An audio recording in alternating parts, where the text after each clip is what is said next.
सखी हमारो बलमुआ बाहर में सैया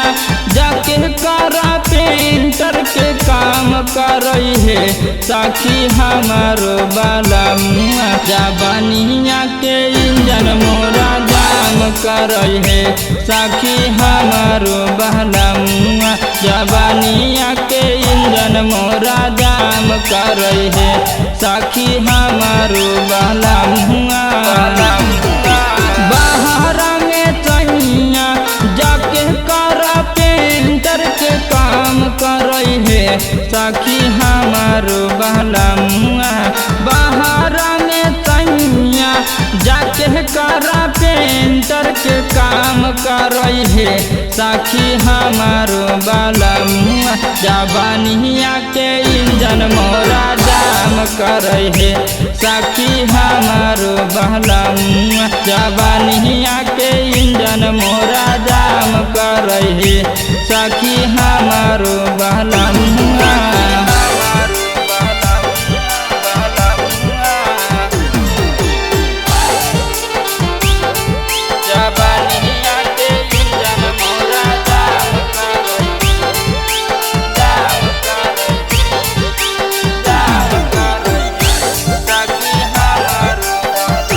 सखी रे केकरा से बताइए अपन दुखावा के विचार यही लगानिया में चली गेलै बहारा भाता सखी रे केकरा से बताइए अपन दुखावा के विचार यही लगानिया में चली गेलै बहारा भाता सैया चली गईले देवरो खाली भतर जैसन नाम करई है सखी हमारो बलमुआ सैया चली गईले देवरो खाली भतर जैसन नाम करई है सखी हमारो बलमुआ जवानिया के इंजन मोरा जाम करई है सखी हमारो बलमुआ जवानिया के इंजन मोरा जाम करई है सखी हमारो बलमुआ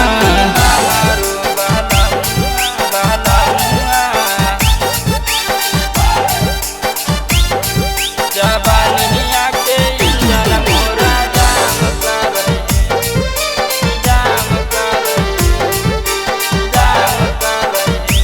सखी हमारो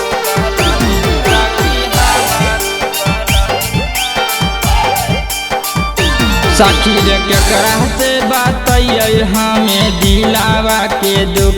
पियावा सुधीर शर्मा जलकै नहीं हमारा कहियो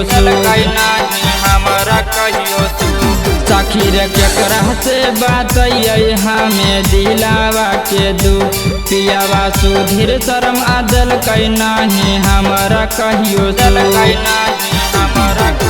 यारावा टूनामा काबो काबो बम्बई बेंगलोर काम करई है सखी हमारो बलमुआ यारावा टूनामा काबो काबो बम्बई बेंगलोर काम करई है सखी हमारो बलमुआ जवानिया के इंजन मोरा जाम करई है सखी हमारो बलमुआ जवानिया के इंजन मोरा जाम करई है सखी हमारो बलमुआ।